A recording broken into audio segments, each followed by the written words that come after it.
bertemu lagi bersama saya, Bu Desi dan Boba dalam acara podcast Suara Si Panda. Nah, kali ini adalah podcast pertama kita nih. Tonton terus dan menikmati sampai akhir ya. Oke, dalam podcast hari ini kebetulan kita kehadiran bintang tamu atau narasumber yang kayak seru nih kalau kita ajak ngobrol-ngobrol. Nah, buat teman-teman di rumah mungkin yang udah kenal, udah tau lah ya orangnya siapa, tapi bagi yang belum kenal boleh lah nanti kita kenalan ya. Oke, langsung aja deh kita panggil aja nih, udah gak sabar dong narasumber kita. Ayo narasumber, silakan masuk. Ini dia narasumbernya. Halo. Ya. Hai. Oke, satu lagi. Hai. Boleh start dong. Nah, ini dia dua narasumber kita kali ini. Nah, boleh perkenalkan nama masing-masing ya, dari kelas berapa? Oke, sebelumnya perkenalkan nama saya Melisa Chandra dari kelas 91. Sebelumnya saya Setua Naja dari kelas 92. Oke, berarti ini panggilannya apa nih?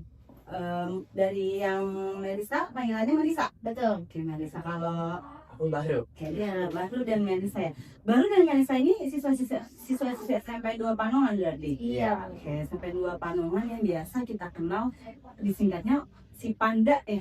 Iya. Siswa-siswa SMP 2 Panongan. Apa nih kesibukan kalian di sekolah? Belajar kah atau ikut organisasi atau apa nih kesibukannya? Kesibukan saat ini. Iya, saat ini. Kalau untuk aku pribadi, untuk saat ini kan apalagi aku kelas 9. Ya, Jadi untuk saat ini pasti bakal lebih fokus ke TKA. Tapi ada juga beberapa dari ekstrakurikuler yang aku ikutin, itu memang ada beberapa kegiatan yang memang harus terus diikutin juga. Jadi sebenarnya sempat bingung nih bagi waktunya buat belajar itu gimana sih, buat bagi waktu buat ekstrakurikulernya juga gimana sih, sempat bingung. Tapi karena mungkin dari sebelumnya memang sudah terbiasa, jadi buat bagi waktu oke lah bisa gitu saya bagi. Oke, berarti selain belajar ada kesibukan di luar itu ya, tadi TKA sama organisasi ya. Iya betul. TKA itu ujian ya, berarti ya ujian untuk katanya untuk kelas 9 ya? Iya. Di kelas 9. Oke, kalau Kak Bahru, Kalau aku tuh kesibukan kali ini di saat ini tuh mungkin kayak Malaysia tadi yaitu fokus belajar karena kayak udah kelas 9 juga dan Iya, mulai iya. fokus buat menentukan masa depan yang seru banget ya anak SMP sekarang udah bisa menentukan masa depan. Betul. Dulu kita berisi masih Iya, betul, masih kita belum tahu nih kita mau arah kemana, tujuan kita kemana. Tapi emang seru sih ya masa-masa sekolah gitu. Oke, berarti sama ya kesibukannya, berarti ya belajar, menghadapi mau ujian TKA, terus sama mungkin ada tambahan organisasi ya. Selanjutnya ada nggak sih tantangan kalian nih selama di belajar di sekolah tuh gimana tantangannya? Apa mungkin entah apa yang terberatnya Pak, atau mungkin kalian merasa easy deh, gampang, happy atau gimana nih? Sebenarnya kalau yang tantangan terbesar dalam belajar itu pertama pasti kalau belajar di sekolah, terutama di dalam kelas itu pasti susah fokus karena memang kondisi kelas juga kadang nggak teratur, apalagi anak-anak itu juga sering berisik ya, itu bikin nggak fokus belajar. Jadi itu menurut saya tantangan terbesar lah gitu. Karena kalau misal didiemin terus, dibegituin terus, ya nggak bakal bisa fokus belajar terus. Tapi ya untuk meminimalisir, jadi ngambil belajar di rumah, jadi nggak cuma belajar di sekolah aja, jadi bisa belajar di rumah lebih fokus, lebih paham materinya juga, jadi ngulas materi yang sebelumnya udah diajarin di sekolah, di rumah biar lebih fokus lagi. Berarti emang suasana kelas yang mungkin agak bising itu malah membuat sulit fokus ya? Iya betul. Itu sobat si Panda yang lagi nonton nih, yo yang mungkin masih adik-adik masih sekolah, kalau di kelas jangan suka berisik tuh, keganggu jadinya. Oke. Untuk menurut Kak Bahru nih, apa nih? kalau menurut aku sih sama juga dengan keadaan kelas yang berisik kita tuh suka banget jarang fokus dikarenakan dengan keadaan kelas yang berisik terus terkadang kan ini apa sih suka ngantuk gitu ya. Iya sih Pak. Itu emang wajar ya, apa jam-jam siang atau jam 12 ya, jam-jam masih tidur siang, makan siang tuh ngambek banget. Tapi tadi gimana tapi apa sih namanya biar itu nggak terjadi? Yang terjadi sih aku kalau dengan keadaan kelas yang udah lumayan istirahat lah istilahnya, aku kayak pelajaran ini tadi kayak gini-gini, diulas kembali gitu di istirahat ataupun di jam luang gitu. Tapi ada nggak sih saat-saat kelas kondusif gitu, maksudnya kan kadang ya kita namanya banyak ya dalam satu kelas kan wajar lah, maksudnya ada yang mungkin yang ngobrol, yang mungkin ada yang kesana sini. Nah, ada nggak satu saat kondisi kelas itu lagi kondusif? Ada, karena dari beberapa pelajaran itu kan gurunya berbeda-beda. Nah, anak murid itu dari yang saya tahu itu memang ada beberapa yang kalau guru ini masuk takut nih, jadi nggak berani bercanda. Pasti ada aja hukumannya gitu. Faktor Menurut Kang Bahar gimana sih? Pandangannya sama ya?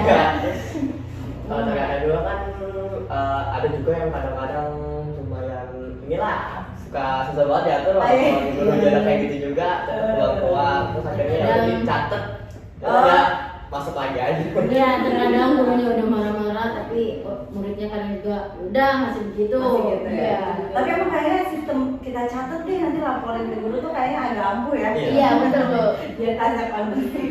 Oke, tadi kan mungkin kalian sudah tahu, sudah menjelaskan ya kesulitan apa sih saat belajar, terus cara meminimalisirnya. Nah sekarang Bu ini mau nanya, kalian kan tadi katanya kegiatannya nggak cuma belajar doang, dong pasti dong. Kalian mungkin ada persiapan PKA, ditambah kelas 9 masih organisasi ya, masih aktif ya, masih belum demis kan.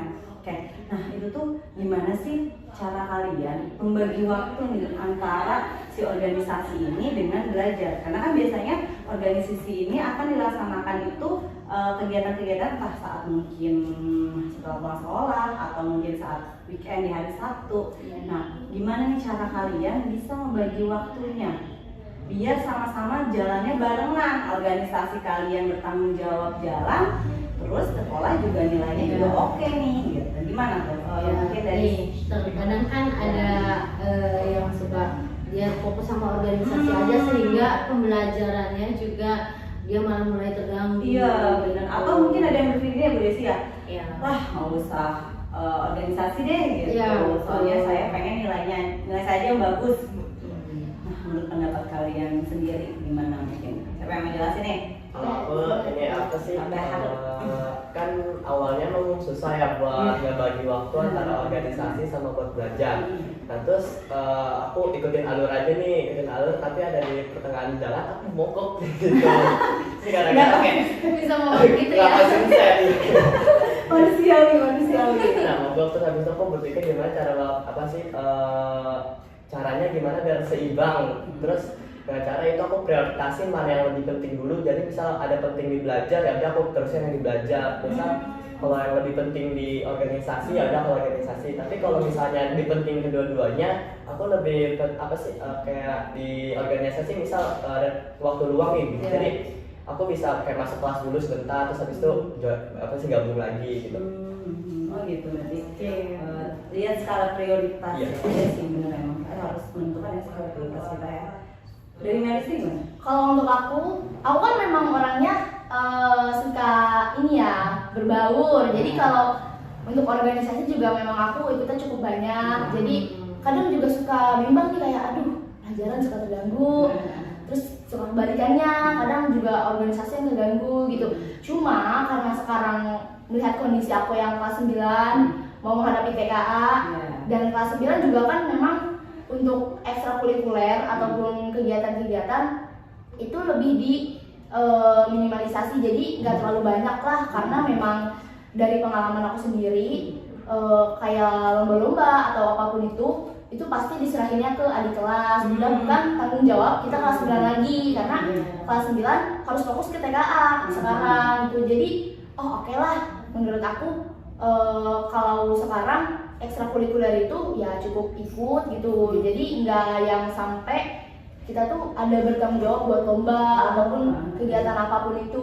Jadi cukup ekstrakurikuler ya, cukup masuk aja gitu, ngikutin pelajaran materi-materinya. Nah kalau belajar, aku juga berusaha fokus kan untuk saat ini karena memang menghadapi TKA itu wah ngeliat soal-soal aja gitu. Apalagi kalau latihan-latihannya itu bener-bener bikin aduh otak udah kemana-mana. Jadi menurut aku udahlah kayaknya ekstrakurikuler nanti dulu gitu karena ini lebih penting menurut aku. Melisa ini kan aktif banget ya kayaknya ya. Kamu juga aktif di nari ya? Iya betul. Emang hobi narinya? Iya memang. Cuman kalau dulu itu nggak, emang waktu SD itu sempat ikut eskul gitu, tapi belum yang terlalu mempelajari banget. Jadi sekedar ikut, oh ya udah ikut aja gitu Bu. Nah waktu SMP ini baru di kelas 8 ini baru mulai aktif nih, ikut ini ikut itu, baru sadar oh bakat aku ada di sini gitu, baru dikembangin. Itu emang sebelumnya diajarin atau emang udah otodidak belajar sendiri apa udah pernah ikut sanggar gitu? Kalau untuk sanggar sejujurnya aku belum pernah ya Bu, dari kecil sampai sekarang memang belum pernah. Nah kalau belajar sendiri itu aku otodidak. Emang hobi ya? Iya betul. Ada nggak kakak atau keluarga yang emang mendalami soal tarian itu, ada nggak di rumah? Kalau dari keluarga sendiri itu kayaknya nggak ada ya Bu, karena memang keluarga juga tahu oh aku ini suka nari gitu, aku bisa nari, keluarga tahu, tapi memang mereka bilangnya nggak ada yang kayak aku gitu. Tapi pernah dibilangin juga katanya memang ada turunan dari buyut gitu ya, mungkin ada yang pernah iya betul, mungkin dari turunannya gitu. Oke, masih soal organisasi nih. Tadi kan kalau kalian berarti antara organisasi sama pelajaran itu skala prioritas ya kan, harus bisa mana sih harus diprioritasin, tapi tetap nih biar bisa berbarengan. Menurut kalian sendiri nih sebagai siswa-siswi lah gitu, penting nggak sih kita anak sekolah nih ikut organisasi? Apakah malah penyebab faktor utama pengganggu pelajaran? Kalau bagi kalian memang penting, apa benefitnya buat kita ikut organisasi? Karena kan orang-orang pasti berpikirnya, wah organisasi mah dapetnya cuma capek doang, terus mengganggu pelajaran, terus lah paling bayar uang kas di organisasi gitu kan, biasanya buat kebutuhan kalian juga. Terkadang kan ada juga yang males ya, yang lebih baik tidur di rumah daripada organisasi. Nah terus sama dua nggak apa-apa ya, nanti ingat pertanyaannya. Sama tadi dengan waktu kesibukan kalian, namanya kalian kan anak-anak SMP ya, pasti pengen dong main, pengen dong kayak kumpul-kumpul sama teman-teman. Itu tuh menurut kalian mengganggu nggak sih, mengganggu waktu kalian, me time lah istilahnya, me time waktu kumpul kalian dengan keluarga, dengan teman-teman, atau malah enjoy aja? Malah mengganggu jam belajar kalian atau waktu belajar kalian. Gimana? Kalau menurut aku sih untuk ikut organisasi itu banyak manfaatnya, dikarenakan ikut organisasi itu bisa memunculkan sikap kepemimpinan, terus habis itu bisa bikin kerjasama antar tim, dan juga banyak hal-hal baru yang bisa kita dapat di organisasi ini walaupun ikutnya cuma beberapa periode doang. Terus untuk yang minta-minta itu aku lumayan udah jarang gitu Bu, jadi udah masuk lagi. Jadi udahlah, udah tahu apa yang dipengenin ya, jadi mungkin hal yang main itu mungkin udah mulai jadi skala prioritas. Oke, kalau Melisa gimana Mel? Kalau untuk aku sendiri, yang pertama kayak organisasi menurut aku itu penting sih, apalagi di SMP ini, karena banyak dari kakak-kakak SMA yang suka bilangin kalian manfaatin deh SMP kalian, itu senang-senang di SMP kalian gitu. Nah jadi aku tuh manfaatin SMP ini sebaik mungkin, karena memang dulu udah suka berbaur orangnya kalau aku sendiri, jadi kalau di sekolah tuh udah ya suka aktif lah gitu. Jadi menurut aku dari pengalaman aku pribadi, aku kan memang banyak mengikuti organisasi ini itu kan. Nah dari organisasi itu, dari satu organisasi aja pengalaman yang kita dapat itu udah banyak. Iya sih, benar-benar. Iya, jadi kayak kita udah tahu ikut kayak gini tuh apa, kayak gini kayak gitu kita bisa ngapain. Jadi ada ilmunya, ada manfaatnya juga ke kita. Jadi kan kalau kita cuma belajar ya oke lah, kita tahu materi ini, materi itu dari mata pelajaran tertentu. Nah kalau ikut organisasi kan dia materinya berbeda lagi dengan pelajaran kan. Iya, jadi kita tahu lah istilahnya yang di luar mata pelajaran tuh kayak gini, kayak semisal ikut organisasi pramuka, oh ternyata ada skill kayak gini, karena ikut jadi bisa terbiasa gitu dan lain-lain. Nah, pengalaman aku sendiri kan memang udah lumayan banyak ya. Jadi untuk pengalaman itu apalagi kalau semisal kita udah dewasa, kita punya anak, itu seru. Jadi bisa cerita Ya. Iya. Iya. Ya, kalau dari sendiri gimana nih? Dulu waktu sekolah suka ikut organisasi nggak? ikut organisasi hanya cuma satu. Apa tuh? Gitu. Nah, kalau di kuliah tuh kadang suka ada himpunan mahasiswa Oh, iya. gitu kan ya, HIMA Hima, namanya. benar-benar. Sama dia organisasi juga. Kayak gitu. OSIS ya kalau di Iya, sekolah kalau di kita ya. sekolah tuh kayak OSIS gitu. Tapi waktu kalau SMP SMA boleh ikut nggak? Aku SMP hanya Tidak. tidak. Ya, hanya memang belajar. Kalau SMA aku pernah satu yang namanya kelompok ilmiah remaja. Iya, Kir, betul. Dia bergabungnya di lab IPA gitu. Kadang Tapi seru suka, banget. iya, seru kita Pengen penemuan-penemuan. Ya, gitu. biasanya yang berat-berat gitu Iya. aku ya. Kalau boba sendiri gimana nih? Iya, kalau boba sih, kalau aku sendiri, kalau saya sendiri sama sih kayak Bu Desi. Iya. Alhamdulillahnya aktif organisasi, sama kayak kalian lah waktu di SMP SMA aktif OSIS, dan ternyata emang setelah kita dewasa Bu Desi ya memang lelah banget ya waktu Betul. mulai kita membagi waktu. Benar, benar. Iya, berarti ada definisi kita Iya, ternyata emang itu ngaruh banget loh. Maksudnya boba kan Bu Desi sekarang hitungannya sudah menjadi guru, kita Iya. sudah bekerja ya.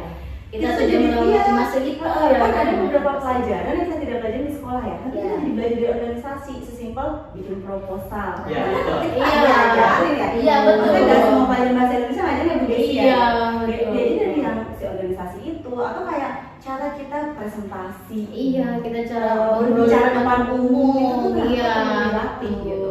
Jadi ya, oke nilai memang bagus, tapi kalau kita nggak ngelatih public speaking kita susah. Iya.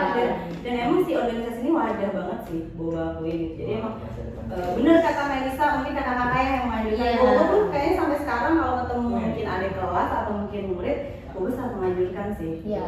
Menganjurkan tetap ikut organisasi karena emang itu membantu kita untuk berkembang, dan itu dibutuhin saat kita ketika kita sudah mungkin masuk ke dunia SMA, Iya. kerja, Iya. kuliah, bertemu banyak orang yang gak kita kenal, itu tuh sepentingnya itu ternyata. Iya. Organisasi. Kan Mulai.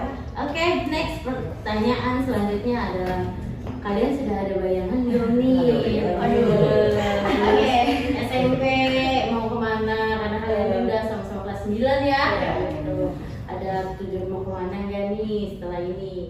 Tujuan aku sih mau lanjutnya ke SMA karena aku mau lebih ke kayak SMP kali ini kayak kita Iya. mau organisasi lagi, karena buat kuliah juga lumayan ya kan, masih pengalaman yang ada di SMA. Kalau buat ikut organisasi kan kalau udah lulus SMA ya kan, Iya. bisa ikut organisasi yang di kuliah juga seperti kata Bu Desi juga tadi Iya, kan. betul. Itu juga banyak, selain itu juga untuk SMA juga kan ini ya apa sih, lumayan banyak ekstrakurikuler Iya, ya. benar-benar ada banyak, dan variasi. organisasi juga ada. Walaupun jurusan gak sebanyak Iya. Hmm. Jadi aku mau masuk SMA aja sih Bu. Tapi udah kebayang mau masuk SMA? Udah. Oh, udah. Udah. Terus kamu ada nggak nih favorit yang kampus atau favorit yang kamu mau tuju sehingga kamu giat banget nih belajarnya sungguh-sungguh, aku pengen nih Ada sih Bu. ada. Apa tuh? Boleh di-spill nggak sih? Aku yang di Surabaya. Oh iya? Oh, Kamu bisa nggak namanya di Surabaya? Ya Apa Allah. enggak? Oh, Oke, ya udah. gitu. Oke, semoga Bahar cita-citanya tercapai ya. Amin. Yuk, permisi kita doain semua ya. Amin. Oke, selanjutnya dari Melisa sendiri. Kalau dari aku untuk lanjut kemana setelah SMP sih, memang aku pribadi pengennya lanjut SMA ya. Iya. Karena memang seperti yang baru katakan tadi, mau melanjutkan, apalagi organisasi-organisasi itu memang banyaknya di SMA gitu. Karena memang orang tua juga nyuruhnya kalau bisa lanjut terus negeri aja gitu. Jadi ya udah, oke SMA lah gitu ngambilnya.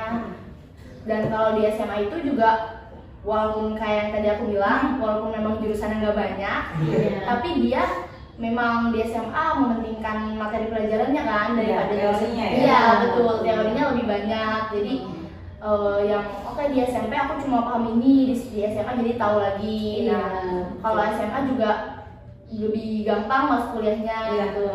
Apalagi kan bisa bangga nih kalau misal aku jadi sarjana pertama di keluarga. Iya. Tapi udah tak maksudnya ada nggak sih mimpi atau keinginan yang kampus ini yang aku datengin gitu?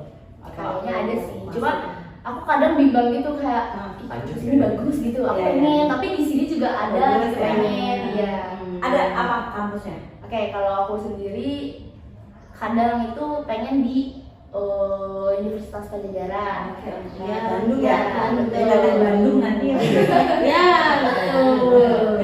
Terus. Aku juga pengen satu lagi ada di Apa? Daerahnya. Spil nih ya. Rahasia. Bibi nanti legend lagi nanti ya boleh ya. Siapa tahu ditonton sama Bapak Rektornya. Iya. Lebih gampang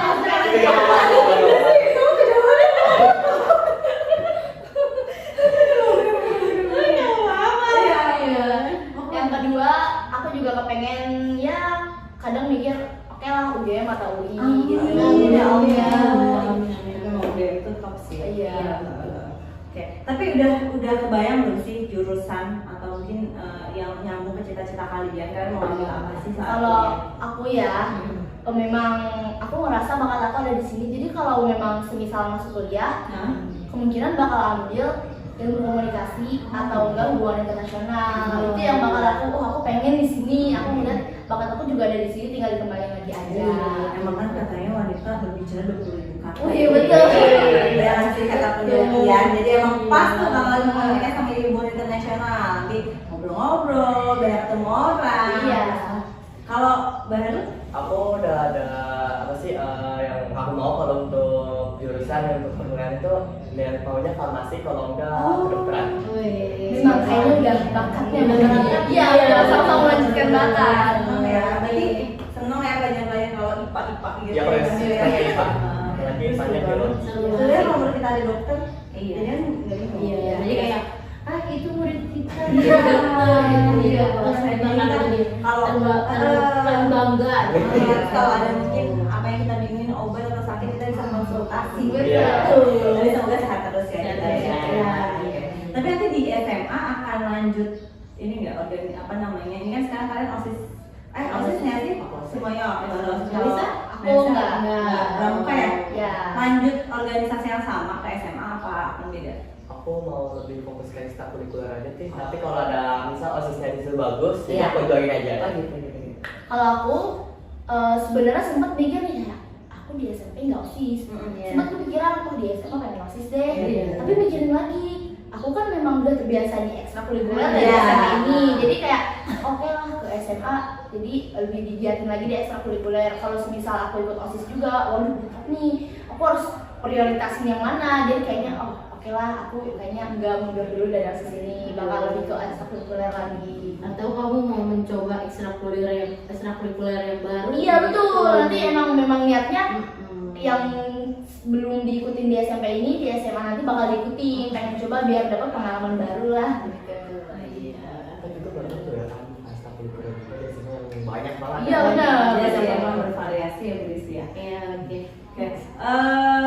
Tadi kan kita udah nanya ya soal kegiatan Iya, kegiatan apa namanya pertanyaan pribadi deh. Nah sekarang Bobo mau masuk ini tentang kendala ya. Ini yang akan jadi happening banget ya di kayaknya semua sekolah merasakan ya Bu Desi ya. Betul. Dimanapun lah sekolahnya nih. Jadi Bobo mau bertanya nih.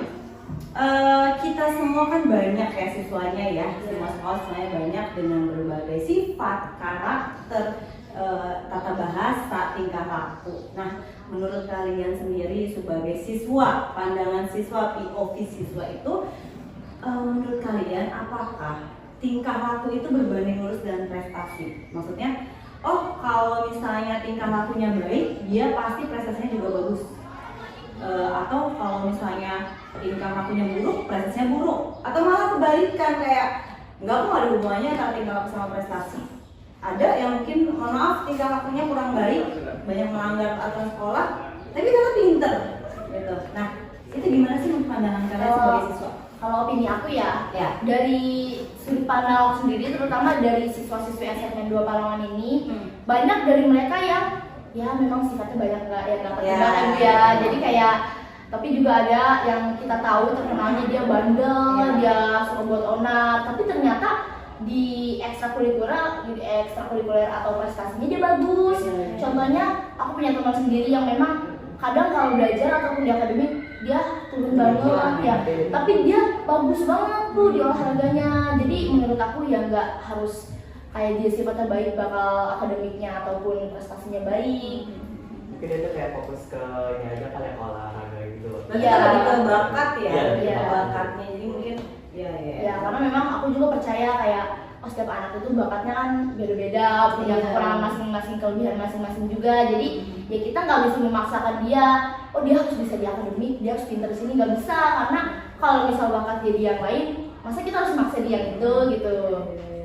Menurut opini aku sih mungkin ada aja yang siswa yang kelihatannya biasa aja tapi di dalam akademik dia bagus. Iya. Tapi kalau ada juga yang siswanya biasa tapi ada akademik yang ngedrop juga. Tapi kalau yang misalnya yang benar-benar nakal tapi ya yang Iya. mungkin gimana kali ke sikapnya, Sikapnya. lagi apa, entah mungkin kurang baik Iya, ya, betul. dilihat berbicara juga mungkin kurang baik itu gimana tuh maksudnya, apakah sudah pasti siswa-siswa seperti itu yang memang akademinya jadi turun atau gimana?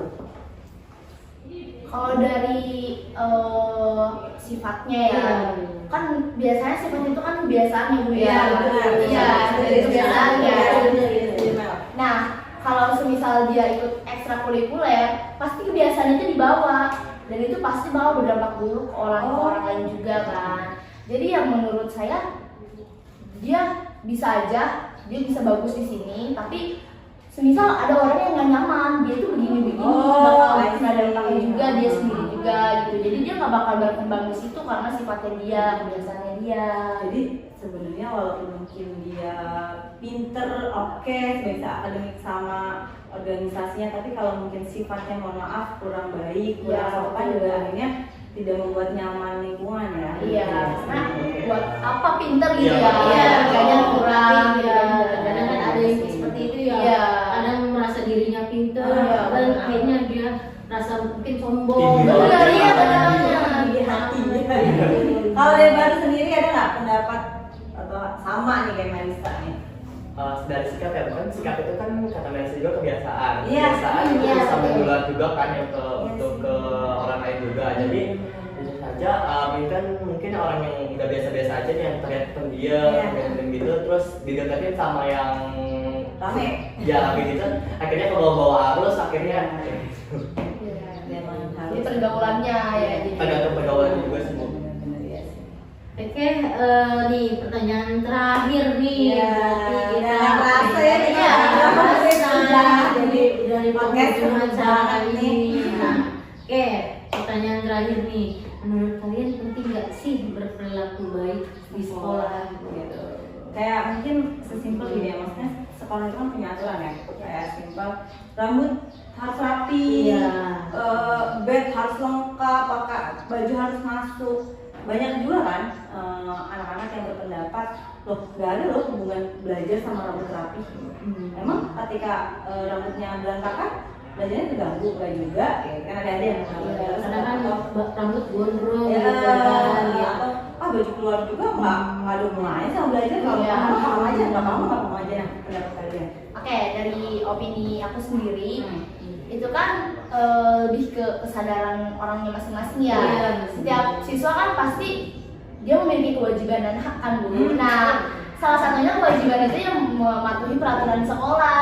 Jadi yang memang ngapain gak ada hubungannya ke belajar ya emang. Iya. Cuman kan kita juga harus mematuhi aturan sekolah, kita juga Iya. punya kewajiban gitu ya. Kalau misalkan dia nggak punya kesadaran itu, wah berarti udah benar-benar nih gitu. Dia di sekolahnya kan udah difasilitasi dengan baik, udah dikasih belajar dengan baik, Iya. dengan nyaman, tapi dianya malah nggak tahu aturan, sama aja dia mengabaikan kewajiban dia itu. Oke, menurut Barat sendiri. Menurut aku kan di sekolah itu mengajarkan kedisiplinannya, kritisnya. Nah, sebagai siswa itu kita tuh wajib mengikuti aturan-aturan yang ada berlaku di sekolah kita juga, Bu. Jadi misal di hari Senin kan kita menggunakan kayak harus baju lengkap, dasi lengkap, lengkap itu wajib banget. Tapi ada aja siswa-siswi yang tidak memakai baju lengkap dan itu mungkin dari kesadaran dia yang mungkin kurang gitu. Ya, jadi karena mungkin kalau di kedisiplinan kan dari sejak dininya ya, jadi nanti benar-benar itu kebawa. Iya, jadi kebiasaan juga. Jadi nanti dipandang orang juga enak kayak oh dia orangnya rajin, dia orangnya rapi terus kan gitu ya. Jadi berdampak positif buat kita juga. Iya, dari pandangan orang juga mempengaruhi juga Iya. ya sih, benar-benar. Karena emang kan ini Bu Desi ya. Iya. Peraturan itu kan mematuhi peraturan itu Iya. adalah tanggung jawab kita ya. Iya, Ketika betul. kita aja tidak melaksanakan tanggung jawab kita, gimana kita mau melaksanakan tanggung jawab yang besar? Iya, Ya, kayak gitu betul kan ya. Jadi Bu. walaupun Dari memang- hal kecil dulu kita rubah gitu. Jadi walaupun mungkin gak ada hubungan dengan akademik ya. Iya. Sebenarnya ya emang rambut gondrong ya emang gak ngaruh. Iya, sih, iya, belajar. Sebenarnya mau sampai kita menjadi orang muda kerja, menjadi orang kantoran itu setiap kantor pasti punya Aturan yang masing-masing. bisa seenaknya. Jadi ya sama aja sekolah ini ya kita dilatih lagi Iya, ya. Jadi Betul. bagi mungkin semua siswa-siswi di seluruh Indonesia nih yang masih mempertanyakan, Iya betul. emang lalu berantakan ngaruh ke belajar? Nah tadi udah dijawab dengan bagus ya Bu Desi ya. Iya, Sama betul. Melisa sama Bahrul, luar biasa Hmm. sekali. Ruangannya Bu Desi ya, sorry Ruangan sorry. nih hari ini. Kayaknya kita harus bikin Kita lagi nih. harus di next podcast kita harus lebih seru lagi berarti ya. Desi, ya ada kata-kata. Emang sudah tanda kita harus menyelesaikan Iya, podcast ini Bu Desi. Oke, jadi Bu Desi sama Boba nih makasih banyak ya ke Melisa sama Bahrul. Iya, Bu. Udah mau hadir deh sebagai narasumber pertama kita. Iya, kita Nanti juga ya kita juga terima kasih kembali ya Ah, buat Desi apa yang udah Iya, kita iya. kita kesempatan punya Iya. podcast ya. Karena juga sebenarnya nggak pernah kayak gini Iya. ya. Karena ada pengalaman baru Nah, ini juga. juga. Ya, program ya pengalaman baru. Iya. Jadi sumber ilmu juga, Betul. pengetahuan juga buat semuanya. Jadi kita nanti bisa cerita-cerita ke orang tua kita kalau kita hari ini kayak gini. Nah, iya. Kita belum buat podcast loh. Iya. Iya, kita pertama kali buat podcast yang sekolah ini gitu. Siapa tahu bisa menjadi contoh yang baik buat sekolah-sekolah lain. Iya. Bu Desi karena udah ini juga ya, udah lumayan lama nih kita buat Iya, podcast. kita udah lama chit-chat juga nih. Oke, kita langsung closing aja nih Bu Iya. Desi ya. Oke, semua sahabat si pandai di rumah, Ya. mungkin ya cukup sampai di sini nih podcast kita hari ini. Semoga kalian seru nontonnya ya Bu Desi ya. Banyak ilmu yang didapat juga. Ya, ditunggu di episode podcast selanjutnya. Bye bye. Bye.